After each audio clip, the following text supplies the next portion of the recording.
दर्शन हमें मिले। करते हैं प्रार्थना तुझसे, बहने दे उस हवा को छू ले, हर एक दिल को तेरा दर्शन हमें मिले।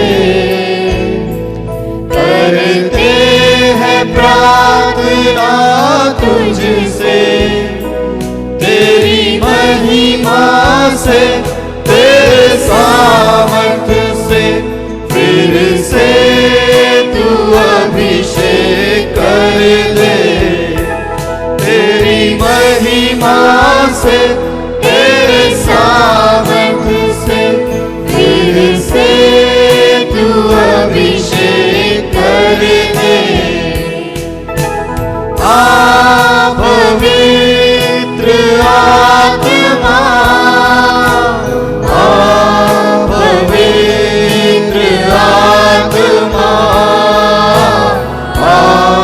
पवित्र आत्मा, ओ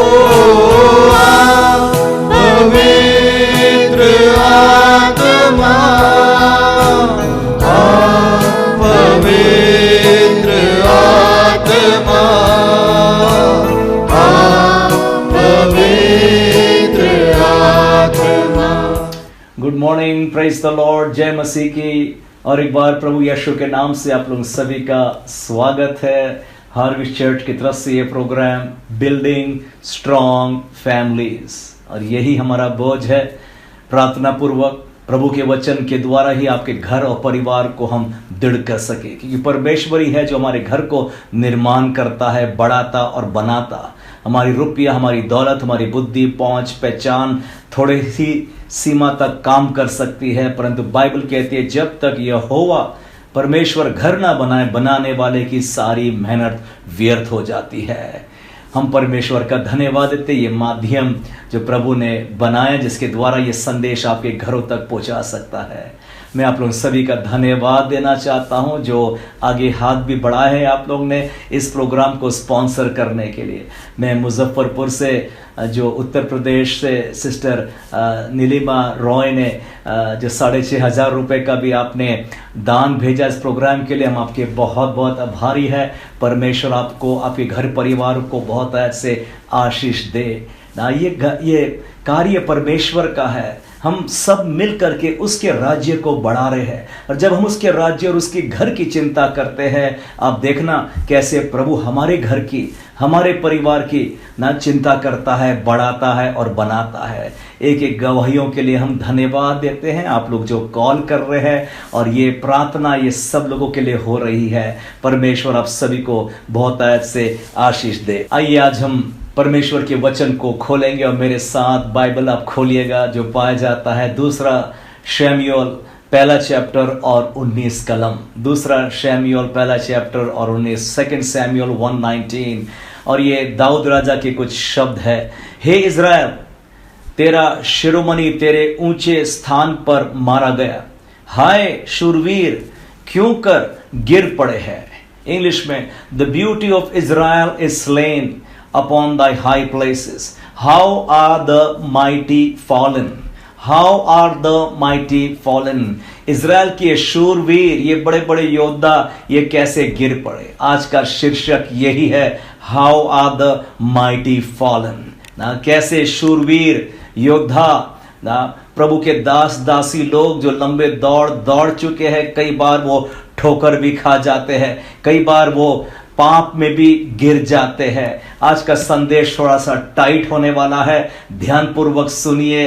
खास करके लिए ना ये उनके लिए है जो आत्मिक जीवन में मजबूत हो गए हैं और फिर भी ठोकर खा जाते हैं ना, इसलिए ये टाइटल लिया गया है, how are the mighty fallen.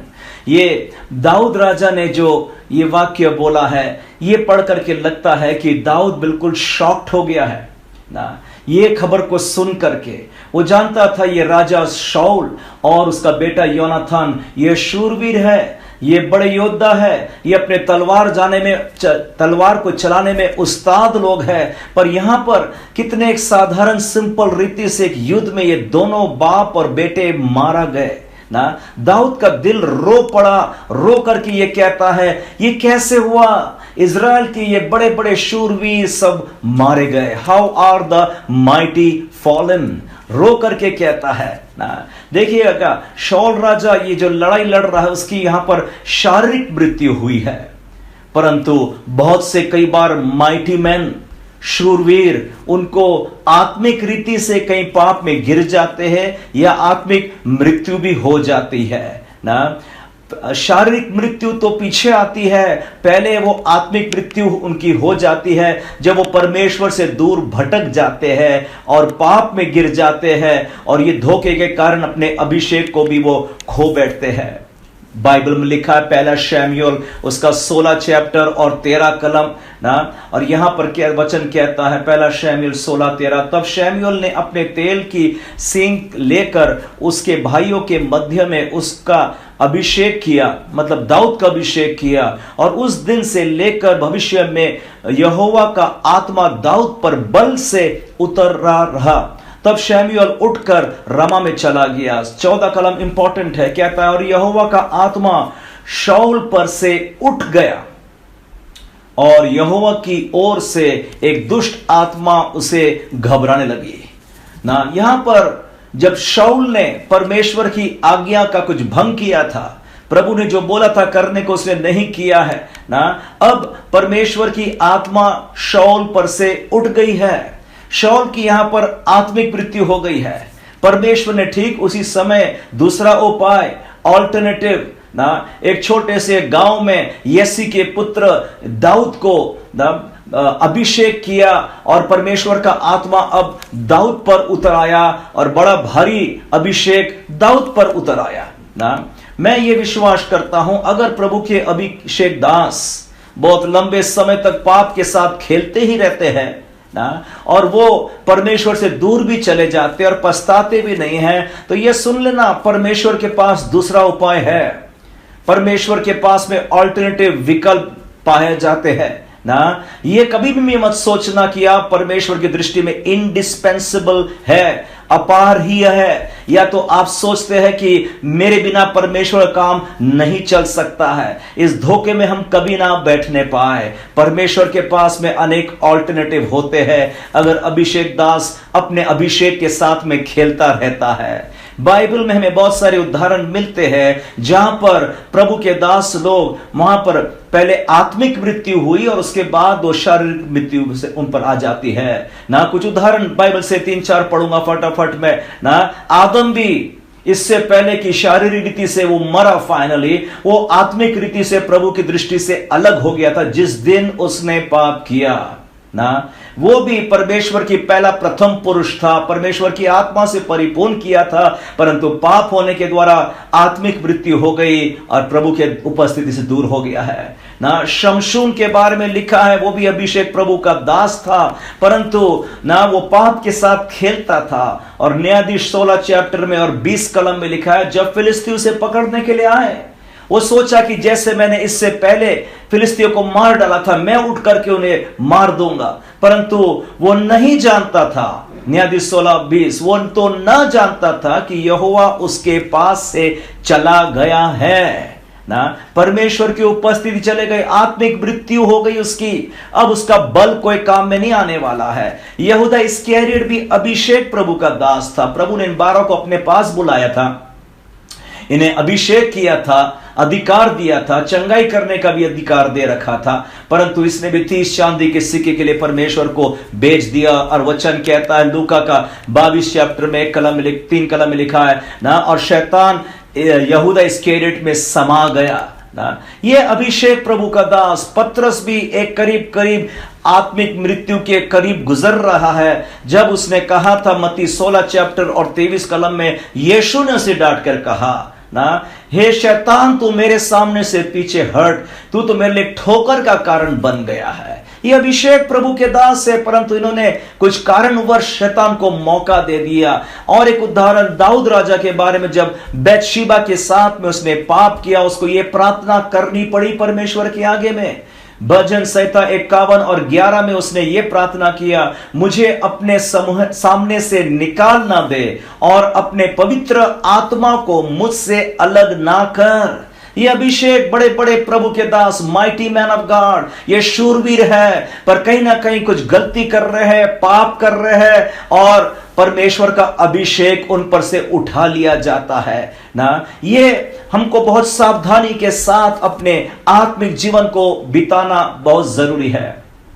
देखिएगा, जब एक व्यक्ति के ऊपर में शारीरिक मृत्यु आती है, हमने कई बार देखा है, वो आदमी कितना पीड़ा, दुख, दर्द में, और फाइनली उसका एंड हो जाता है। शारीरिक मृत्यु आती तो आदमी महसूस भी कर लेता है उस पर कुछ मृत्यु आ रही है, पर कहना चाहता हूं, जब आत्मिक मृत्यु आती है ना, आदमी को पता भी नहीं चलता है कि परमेश्वर का अभिषेक, आत्मा उस पर से उठा लिया गया। जैसे कि आज मैंने ये 3-4 एग्जाम्पल्स को मैंने पढ़ा ना। शमशून को पता भी नहीं चला, शौल को पता भी नहीं चला कि उस पर से परमेश्वर का अभिषेक उठा लिया गया है ना। वो आत्मिक मृत्यु तो मैं कहता और ज्यादा खतरनाक है शारीरिक मृत्यु से ना। इसलिए परमेश्वर ने आदम से कहा था, ये फल को तो तू खाएगा तो तू मर जाएगा, आत्मिक मृत्यु हो जाएगी, प्रभु से दूर हो जाएगा। अगर एक व्यक्ति प्रभु से दूर चला गया तो फिर तो वो एक इजी शिकार बन गया है शैतान और दुष्टात्मा को उस पर हावी होने के लिए, और उसके जीवन को बर्बाद कर देने, उसके घर को बर्बाद कर देने के लिए ना। ये अभिषेक दास लोग, ये माइटी मैन ना, कैसे गलती के कारण वो गिर जाते हैं पाप में।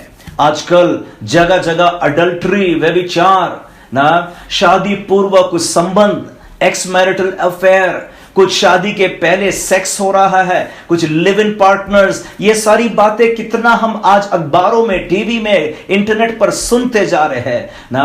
बाइबल ने यह भी कहा है व्यभिचारिणी के बारे में, नीति वचन 7 और 26 में कहता है व्यभिचारिणी के बारे में, क्योंकि बहुत से लोग उसके द्वारा मारे पड़े हैं, उसके घात किए हुए की एक बड़ी संख्या है ना। इंग्लिश में कहता है ये many strong men have been slain by her।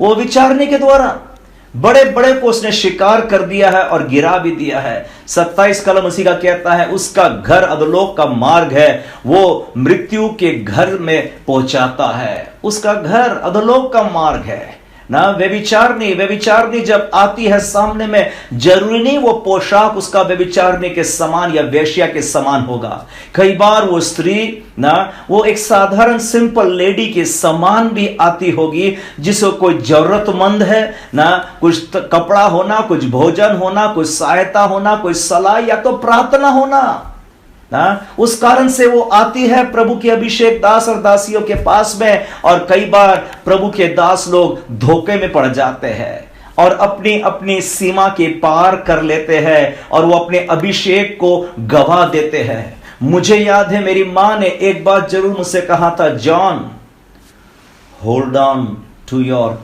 Anointing, अपने अभिषेक को थामे रखना ना। मैं कहना चाहता हूं, आत्मा का अभिषेक आपके ऊपर, मेरे ऊपर, आपने जिन्होंने प्रभु पर विश्वास किया है, उसे ना हिफाजत, उसकी सुरक्षा करना, ये जिम्मेवारी आपकी है और ये मेरी हो जाती है ना। बाइबल में मैंने आपको पढ़ के बताया कितने बड़े बड़े माइटी मैन फॉलन गिर गए पाप में, गलती में, धोखे में, अभिषेक को उन्होंने गवा दिया ना। कुछ आगे आपके सामने में प्रेस रिलीज पढ़ करके सुनाना चाहता हूं, कुछ शॉकिंग रिजल्ट्स जो अखबारों ने छाप चुका है, मैंने इंटरनेट से निकाला हूं। ये डेली न्यूज एनालिसिस मुंबई का पेपर है, डीएनए करके कहता है, forget the sheep, the church has a tough task ahead in reclaiming it's lost shepherds. If the data released by the Kerala police is an indication, 63 Christian priests in the state face criminal charges pending against them, reveals documents yielded as per the Right to Information Act। 63 से अधिक ना पादरी pastor लोगों के ऊपर में ना कुछ ऐसा क्रिमिनल चार्जेस लगा दिया गया है ना। ये पासबानों के बाद में प्रीस्ट के बारे में अखबार ने कुछ छापा। आपने ये अखबार में खबर सुना होगा जो पिछले हफ्ते ही 28 फरवरी को आया, 2017 की बात बता रहा हूं। A Christian priest in Kerala was arrested on Tuesday who allegedly raping a 17 years old girl who subsequently gave birth to a baby boy, police said. ना, एक प्रीस्ट के बारे में लिखा है, व्यभिचार कर दिया 17 साल। वो प्रीस्ट कुछ 50 साल की उम्र का था वो ना। कितनी शर्म की बात है। माफ करना, मैं किसी के पेशा पर या किसी की समाज पर कीचड़ उछालने की कोशिश नहीं है, पर ये रियलिटी से, ये फैक्ट से जो आज हमारे सामने में हम देख रहे हैं ना।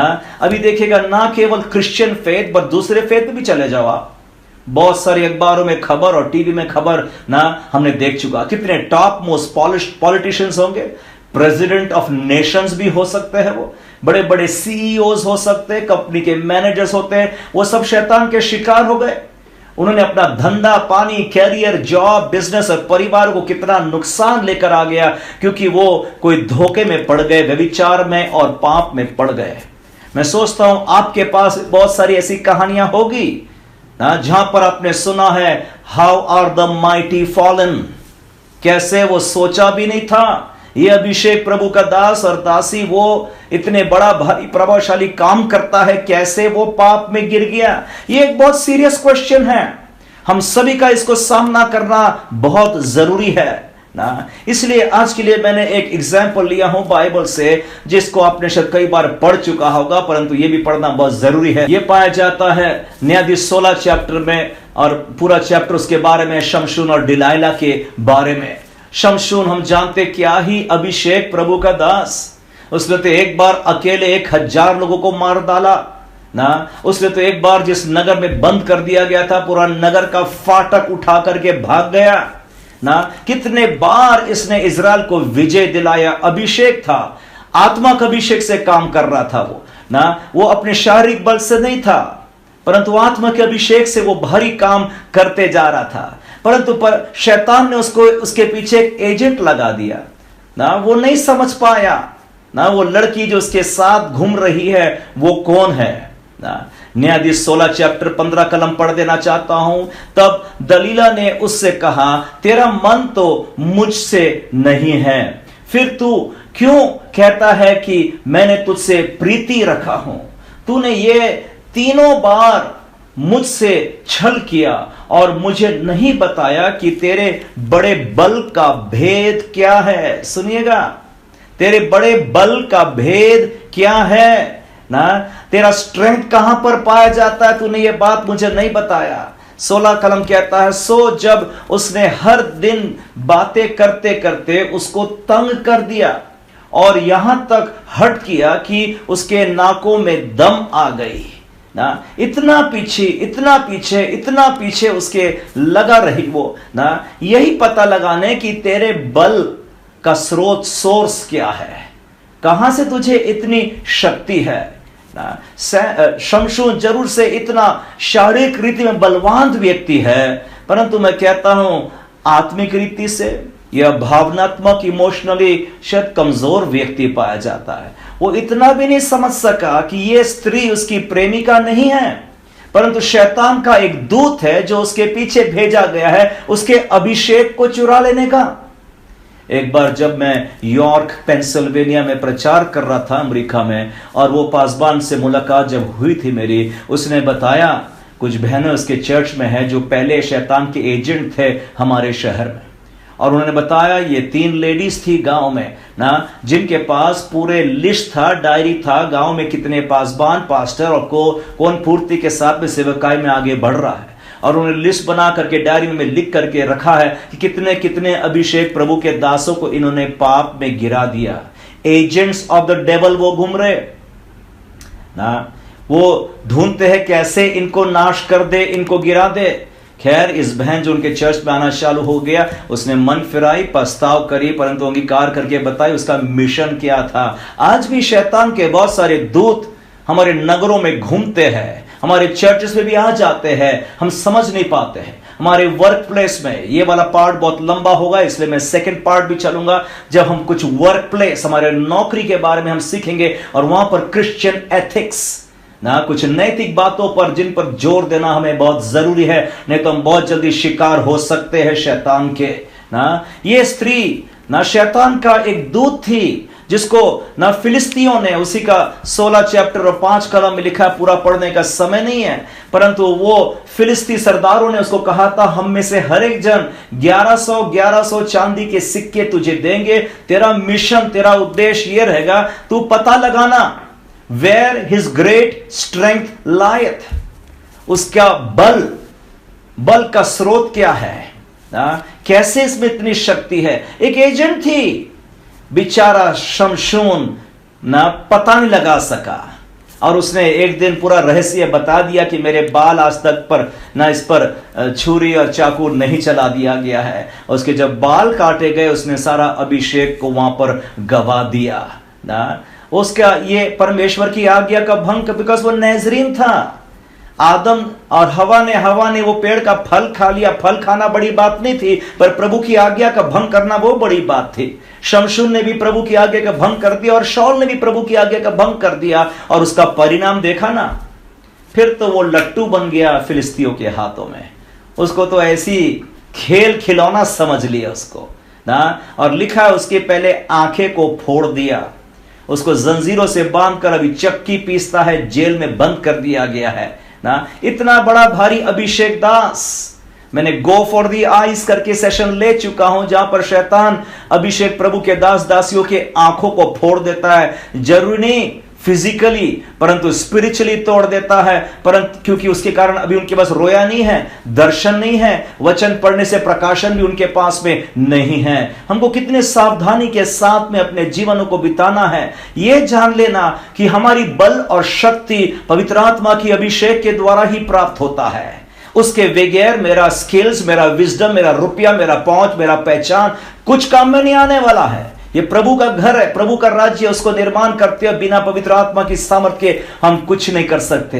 आज भी शैतान वो आत्मा का अभिषेक को चुराने के लिए फिरता रहता है। आज यही प्रश्न पूछ रहा है, इस अभिषेक दास का, इस अभिषेक दासी का बल कहां पर है ना, कैसे उसको गिरा सकते हैं। अभी समय नहीं पढ़ने, परंतु नीति वचन 6 और 26 में वचन कहता है, वो व्यभिचारिणी ना बहुमूल्य जीवन को खोजती है, ढूंढती है, इंग्लिश में शिकार करती रहती है। The adulteress will hunt for the precious life, precious life ना। प्रेशियस लाइफ शैतान के लिए वही है जो अभिषेक प्रभु का दास और दासी और विश्वासी लोग जो आगे बढ़ते जा रहे हैं ना, कैसे इनको पाप में गिरा दे। मैं सोचता हूं अगर शैतान के पास में उसके ऑफिस में कंप्यूटर होता ना, तो डेटाबेस सब निकाल के रखता हर प्रभु के दास और दासियों का ना, कि इनकी बल क्या है, इनकी शक्ति क्या। और मैं कहता हूं शैतान को वो डेटाबेस और कंप्यूटर की जरूरत नहीं, वो खुद जानता है ना इसकी कमजोरी क्या है, ये दास और दासी के ना। एक जगह पौलुस के पास में भी ना, जब प्रेरित 19 चैप्टर में लिखा है, स्केवा के 7 बेटे थे, कॉपी कैट मिनिस्ट्री करना चाहते थे। दुष्ट आत्मा ने बोली, यीशु कौन है मैं जानते हैं, पौलुस कौन है हम जानते हैं। I know who Jesus is, I know who Paul is. शैतान जानता है पॉल कौन है, शैतान जानता है आप क्या है, आप कौन है, आपके बल क्या, आपके स्ट्रेंथ क्या है, और आपके वीकनेस क्या है, आपकी कमजोरियां क्या है। यहूदा इस्करियोत प्रभु का अभिषेक 12 में से ना चेला है, बड़े बड़े चिन्ह चमत्कार वो भी करता होगा, पर एक कमजोरी थी ना उसके पास, रुपया का लोभ और लालच, पैसा। वो पैसे के हवस ने ना, उसने तो अपने खुदावन यीशु मसीह को 30 चांदी की सिक्के के लिए भी बेच दिया। शैतान वीकनेस को ढूंढता है, कमजोरी क्या है इस विश्वासी का, इस व्यक्ति का, इस लीडर का ना, और मौका मिलेगा तो वो छोड़ने नहीं वाला है ना। यहां पर यहूदा ने बेच दिया, वहां पर पतरस के बारे में लिखा है, उसके जीवन में भी ना शैतान घुस गया। पत्र मत्ती 16 चैप्टर और 23 वाला कलम में ना, यीशु को डांट करके कहना पड़ा, हे शैतान मेरे सामने से तो पीछे हट, क्योंकि शायद घमंड घुस गया उसमें, क्योंकि किसी और ने जवाब नहीं दिया था। जब यीशु ने पूछा तू कौन है, लोग क्या कहते हैं कि मैं कौन हूं ना, पतरस ने जवाब दिया तू ख्रिस्त है, जीवते परमेश्वर का पुत्र।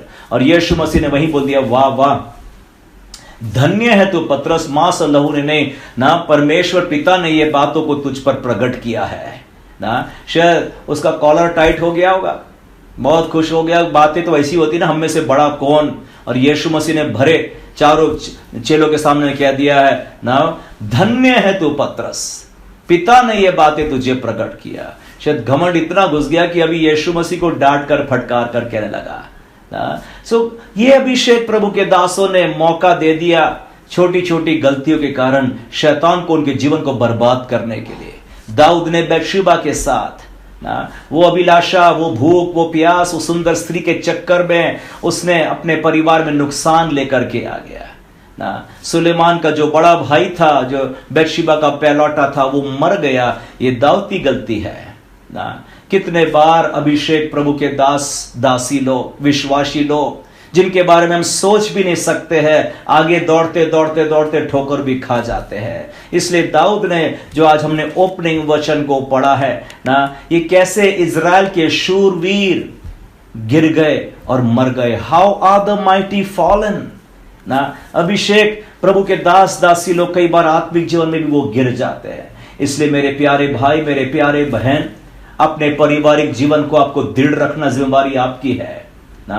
अगले पार्ट में हम फिर मिलेंगे, हम लोग कुछ सीखेंगे कैसे अपने आत्मिक जीवन को हम सुरक्षित रख सकते हैं ना, ताकि प्रभु का अनुग्रह दया मेरे घर पर बना रहेगा ना। मैं आपके लिए प्रार्थना करना चाहता हूं, और प्रार्थना के द्वारा वचन में लिखा है बहुत कुछ होता है ना। प्रार्थना वो शब्द होता है जब हम कुछ वचन बोलते हैं प्रभु के अनुसार, और वचन में जान और जीवन है। अभी आप टीवी में ये सुन रहे हैं ना, और आपके शरीर में प्रभु के वचन के द्वारा जान और जीवन और चंगाई और सामर्थ्य छुटकारा उतर आएगा। ये मेरा विश्वास है। आइए हम प्रार्थना करेंगे। प्यारे प्रभु यीशु मसीह, आज एक घर और परिवार, भाई और बहन, सेवक और पास्टर और लीडर्स के लिए भी प्रार्थना करता हूं। पिता प्रभु, ये तेरे चुने हुए सूरवीर है। पिता प्रभु प्रार्थना करता हूं, अगर अभी इसी वक्त कोई अपनी कमजोरियों को महसूस करता है प्रभु, और मन फिराता है प्रभु, आप उनकी सहायता करना पिता, उन्हें आशीष देना, ताकि प्रभु कमजोरी को वो दूर करने पाए और एक जीवंत जीवन बिताने पाए। पिता प्रार्थना करता हूं प्रभु, जहां पर ये वचन सुना दिया जा रहा है, अगर उस घर में कोई रोग है, दर्द है और बीमारी है, यीशु के नाम से हुक्म देता हूं, हर एक रोग बीमारी उनके शरीर को तू छोड़ दे, निकल जाए, यीशु के नाम से चंगा हो जाए। प्रभु जी, आपके नाम से आशीष देता हूं, उनके पारिवारिक जीवन में तेरी आनंद और खुशी और शांति होने पाए। आपके नाम से हर एक को ब्लेस करता हूं। ये प्रार्थना यीशु मसीह के नाम से मांगते हैं, आमीन। Thank you. जय मसीह की। God bless you.